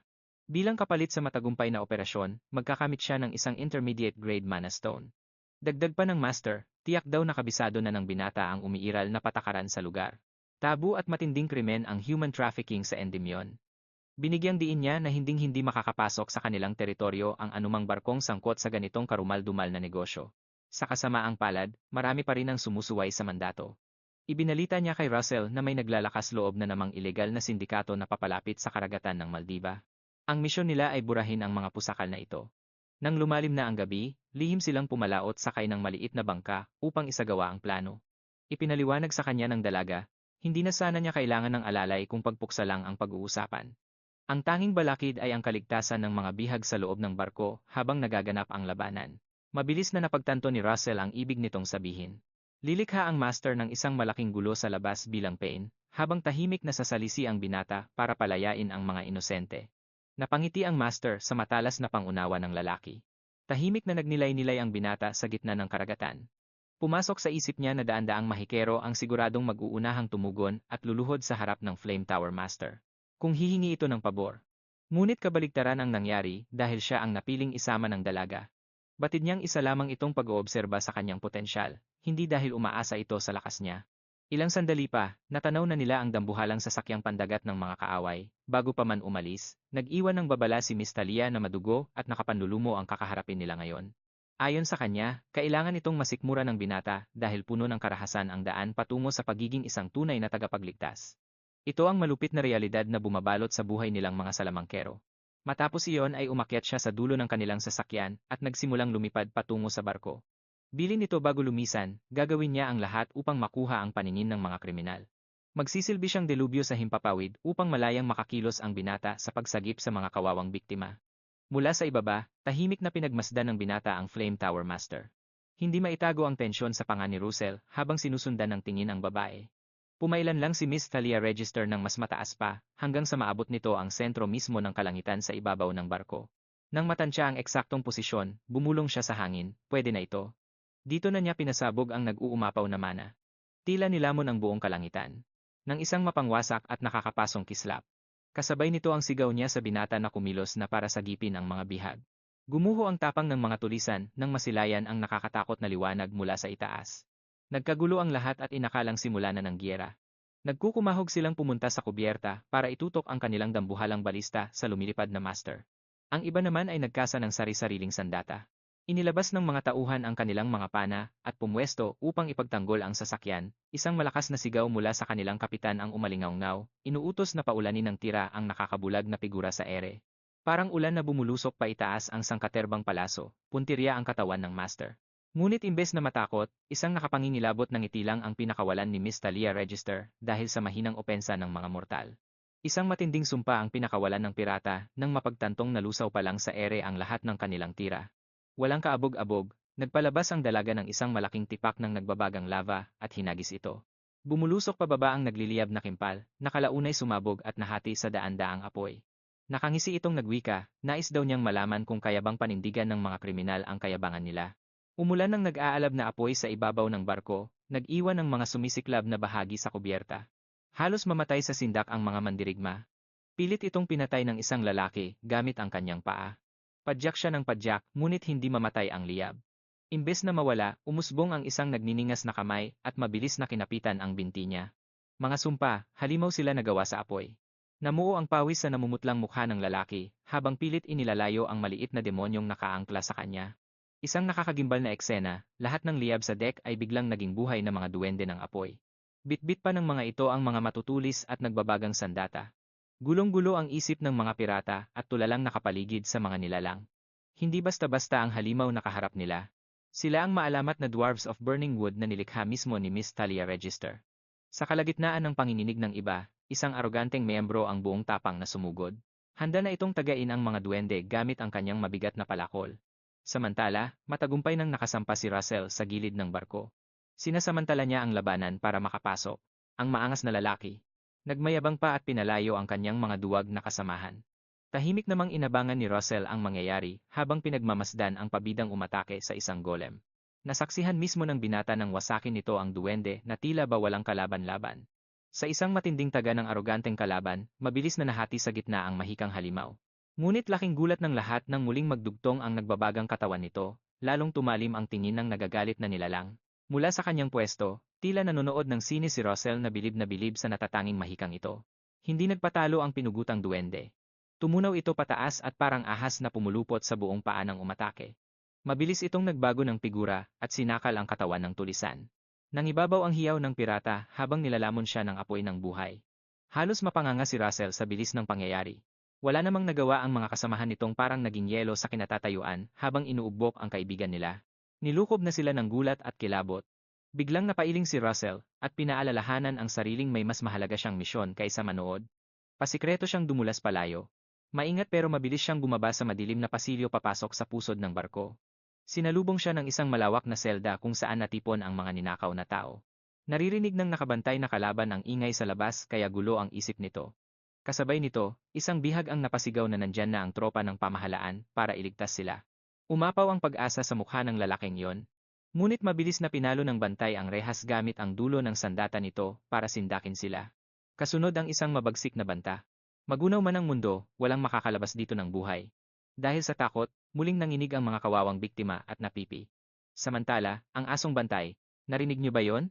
Tanong ni Russell habang kinakamot ang batok niya. Walang paligoy-ligoy, nagdesisyon ang bida natin na tapusin agad ang usapan, kaya nagpakawala siya ng matinding boltahe ng kidlat. Isang nakakapasong liwanag ang sumabog at direktang tumama sa matabang gugwardiya. Nang makita ito ng isang bilanggo, agad itong lumapit sa rehas para usisain kung sasagipin ba sila nito. Isang nakakapanatag na ngiti ang isinagot ni Russell, sabay kumpirmang ilalabas niya sila roon, pero binalaan niya itong huwag munang lalabas, habang hindi pa niya napupulbos ang huling pirata. Napahagulgol at napaluhod na lang ang lalaki dahil sa wakas, dininig din ng langit ang dasal niya.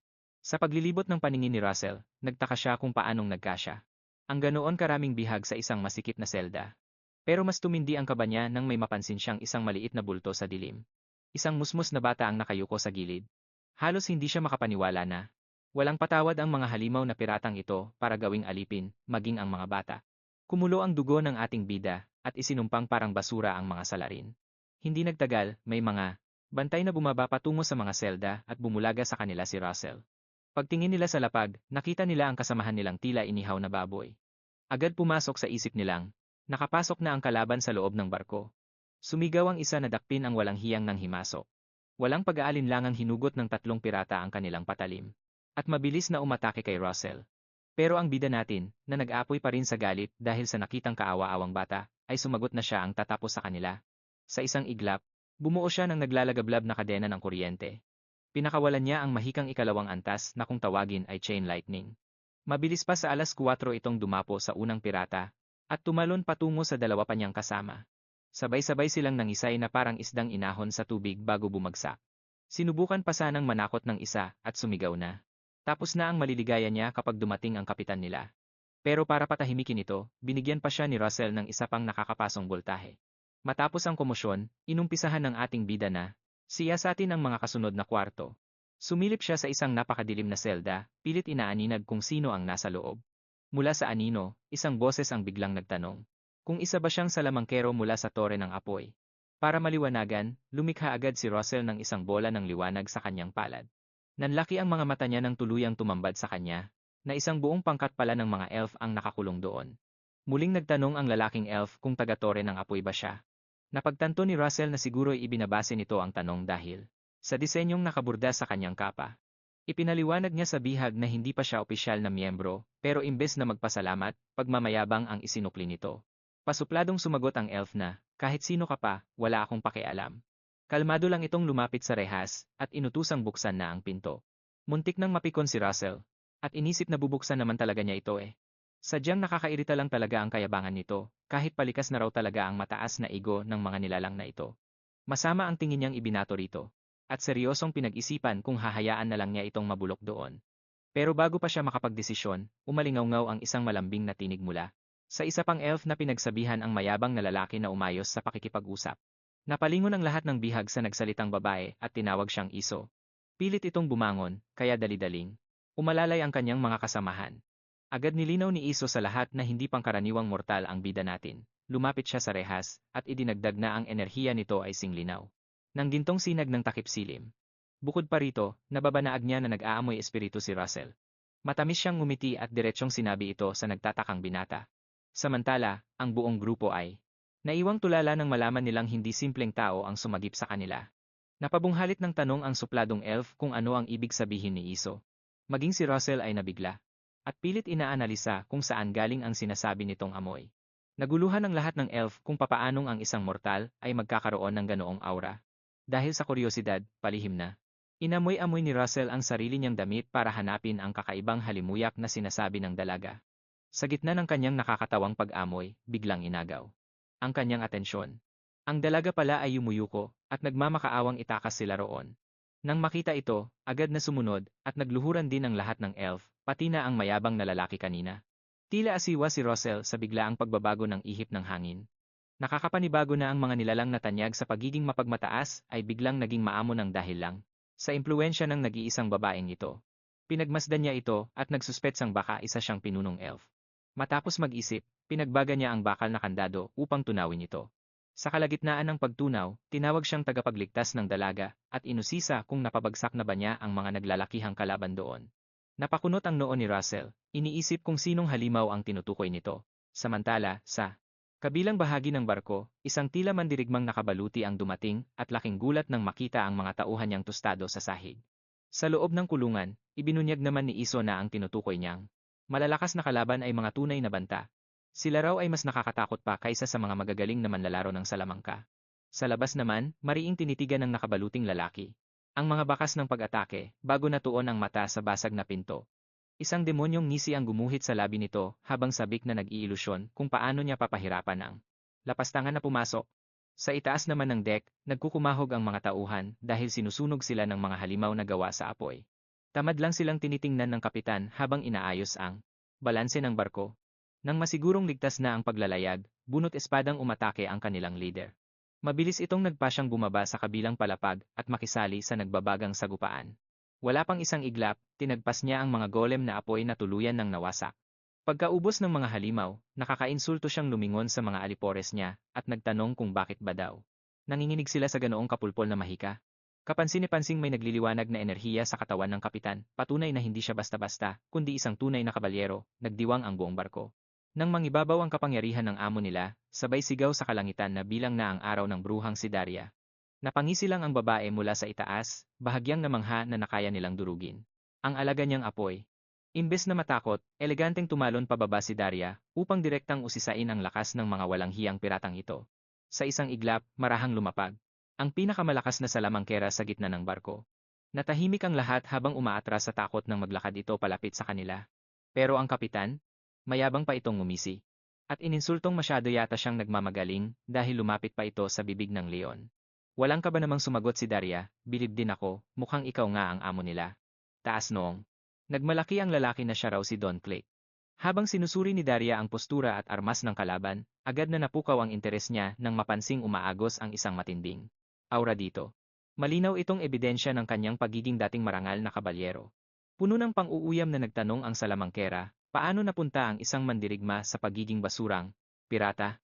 Isang nakakabining halakhak ang isinagot ni Don, idinadahilang hindi naman nakakabusog ng sikmura at nakakabayad ng buwis ang pagiging bayani. Walang preno nitong ipinagmalaki na ang kanilang pamilya. Ay yumaman ng husto dahil sa mas kumikitang negosyo ng pagbebenta ng tao. Nang mainip sa usapan, iwinasiwas agad ni Don ang kanyang sandata para tagaing buhay si Daria. Sumugod siya na parang, kidlat para saksakin ito. Pero napakamalas ng pirata, bumiwas lang siya sa hangin dahil ni Katiting ay hindi niya nadaplisan ang mabagsik na pinuno ng tore ng apoy. Mabilis siyang lumundag pa atras para makaiwas sa paslang. Samantala, sa ilalim ng barko, isang dambuhalang bitak ang biglang gumuhit sa mismong dingding ng selda.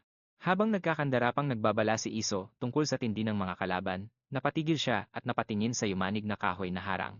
Ang bitak na yon, sumabog ito ng napakalakas at naging dahilan para tuluyang mawasak ang harang.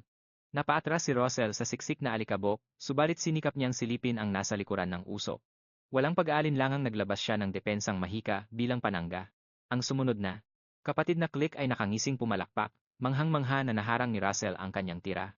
Binunot ng kabalyero ang kanyang talim at mabagal na humakbang patungo sa bida. Sa bawat hakbang niya palapit, nalaman niyang isang salamangkero pala ang kaharap. Sa panig naman ng ating bida, kitang-kita niyang napapaligiran ng enerhiya ang kalaban, isang pambihirang puwersa na taglay lang ng mga kabalyero. Biglang umilaw ang sistema, dala ang isang panibagong misyon na naghuhudyat ng isang madugong sagupaan na parating. Ang layunin, talunin ang isang bihasang eskrimador sa kanyang unang laban. Nangangatog naman si Iso sa matinding takot matapos maramdaman ang nakakikilabot na aura ng kabalyero, kaya agad niyang sinabihan si Russell na magmatyag. Ibinunyag niyang ang ikalawang kapatid na Click ay ang mismong bisi-kapitan ng sasakyang pandagat na ito, kaya nangangahulugan itong napakatalas at mapanganib ng taong ito. Pinasadahan lang ng bisi-kapitan ang malupit niyang talim habang gumuguhit ang isang nakapanlulumong ngisi. Binitiwan niya ng salita si Russell na, kahit isa siyang salamangkero, nananatili siyang isang paslit na walang karanasan. Habang umaarangkada ang kabalyero, inusisa niya ang bida kung bakit walang malay lang ang mga tauhan nito imbes na patay. Sana daw ay tinapos na niya ang buhay ng mga ito noong hawak pa niya ang tsansa sa kanyang mga kamay. May nakakikilabot ng ngiti, nangako ang kalaban na ipapamalas niya ang perpektong paraan ng pagpaslang. Mabilis na naglabas si Russell ng sariling enerhiya mula sa kanyang mahika. Napagtanto ng binata na magiging mapaminsala ang mahikang apoy sa lugar dahil purong kahoy ang kabuuan ng barko. Dahil dito, napagpasyahan niyang mahikang kidlat ang paandarin, lalo pa at kitang-kita na ang katunggali ay balot ng bakal na baluti. Nagpaulan siya ng magkakasunod at mapaminsalang kuryente patungo sa bise-kapitan, subalit nakita agad ng kalaban ang paparating na panganib. Kaya mabilis nitong naiharang ang talim bilang panangga. Bago pa man sumabog ang mga kidlat, puwersahang dinurog ng kalaban ang sahig na kahoy, at ipinabato pa itaas ang mga basag na tabla upang harangin ang parating na daloy ng kuryente. Namangha pa ang lalaking ito sa diskarte ng ating bida, alam kasing mahina sa kidlat ang suot nitong bakal na baluti at sandata. Ngunit sa hindi inaasahang galaw, sa halip na iwasan ang rumaragasang kuryente, walang kaba itong umatake ng harapan. Binalaan niya si Russell na may isang napakahalagang detalye siyang hindi napapansin. Nanlaki ang mata ng bida nang makitang binabaliwala lang ng baluti ng kalaban ang boltahe, subalit hindi pa rin siya tumigil sa pag-atake. Sa gitna ng pag-uulan niya ng isa na namang serye ng kidlat, dire-diretsong rumagasa ang kalaban, sabay bulyaw na walang kwenta ang ganyang klase ng opensa. Nang mismong tatama na sana ang kuryente sa bise-kapitan, tumawa lang ito at sinangga ang atake ng buong buo gamit ang bakal na talim. Bumaon ang kuryente sa espada, pero naglahong parang bula sa halip na masunog ang kabalyero.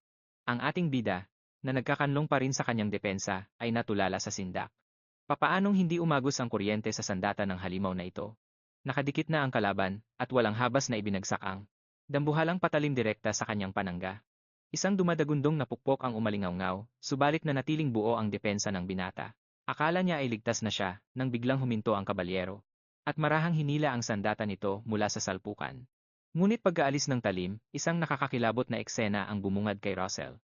May isang malalim at gumagapang na lamat sa mismong gitna ng harang kung saan ito tinamaan. Walang dudang hindi pangkaraniwan ang hawak nitong espada. Ilang saglit pa, tuluyan nang nagkadurog-durog ang panangga niya. Sa kabilang dako, doon sa ibabaw ng barko, parang lintik na umatake si Don Click, papunta sa pinuno ng Flame Tower para biyakin ito sa gitna. Tumbok! Hati ang katawan ng kalaban, pero labis ang pagkabigla niya noong Matantong isa pala itong ilusyon na agad nag-alab at sumabog. Paghupa ng malakas na pagsabog, bumungad sa kanya si Darius Snow White, tahimik na nakatayo at napalilibutan ng mapaminsalang lagablab, kaya napasinghal na lamang siya sa sobrang yamot. May halong inis na pinuri ni Don Click ang bilis ng salamangkerang umiwas, pero hindi umimik si Daria. Nang basagin nito ang katahimikan, inusisa niya. Kung isa ring kabalyero ang kapatid ng lalaki. May halong pagmamalaking tumugon si Don Click na totoo iyon, kabalyero rin ang utol niya, pero syempre, mas hamak daw na mahina. At mas walang binatbat kaysa sa kanya. Sa kalagitnaan ng usapan, ang mga apoy na pumapalibot sa babae ay biglang nag-anyong duwendeng apoy muli, bagay na ginawa lang katatawanan ni Don. Nang asar pa siya. Uulitin mo ba ulit ang parehong diskarte sa akin? Subalit ang dalubhasang salamangkera ay malamig na tumanggi, ipinahihiwatig na mas magiging malagim ang tunggalyang ito. Dito na kinabahan si Don, pilit na inaanalisa ang misteryosong pahayag ng kalaban. Mula sa ilalim, sunod-sunod na umusbong ang mga panibagong mga halimaw na apoy. Hawak ang kanilang mga nakakapasong sandata, marahan silang umabante patungo kay Don na tuliro na sa matinding sitwasyon. Winakasan na ni Daria ang pagkalito nito, at nilinaw na, sa tuwing hinihiwa niya ang mga duwende, mas lalo lang silang magpaparami malayo sa mahihinang nilalang na nakaharap niya kanina. Matapos ang babalang iyon, walang awang tinaga ni Don ang mga sumusugod, ngunit nanganak lang ito ng nanganak hanggang sa maging higit sa 12. Ang mga maapoy na nilalang na ito ay orihinal na likha ng dalubhasang si Daria, na binansagan niyang Dwarfs of Hellfire. Kalmado lang siyang nanood habang nagkakandara pa sa hirap si Don Click sa kanyang obra maestra, habang nakaguhit ang isang napakalamig na ngisi sa kanyang mukha. Dito na nilamon ng matinding gulat si Don Click, matapos makitang agrabyado na siya sa sitwasyon. Nagpasalamat na lang siya sa sariling liksi na panay ang paslang upang palayuin ang mga halimaw. Gulong-gulo ang isip niya kung papaanong nagagawa ng katapat niya ang ganito kalakas na salamangkang apoy.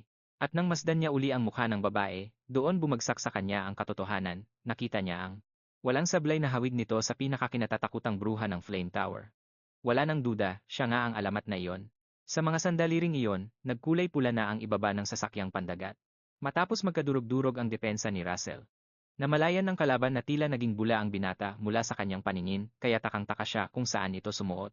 Agad siyang lumingon sa isang sulok at nakita roon ang nanlulumong bida, dahilan upang mabilis niya itong daluhungin para tapusin ang buhay nito. Paanong nakalusot si Russell sa tiyak na kamatayan, kung gayong halos? Magkapalit na sila ng mukha sa sobrang lapit. Pilit na tumatayo ang bida natin habang nakadiin ang kamay sa dugo ang dibdib, nagpupumilit na huwag matumba. Malinaw sa alaala ng kalaban, sigurado siyang tumagos ang patalim niya sa mismong laman ni Russell. At sa lakas ng pagkakahiwa na iyon, walang dudang dapat ay nagkabiyak-biyak na ang katawan nito. Ngunit nang titigan niya ang sugat, nakita niyang may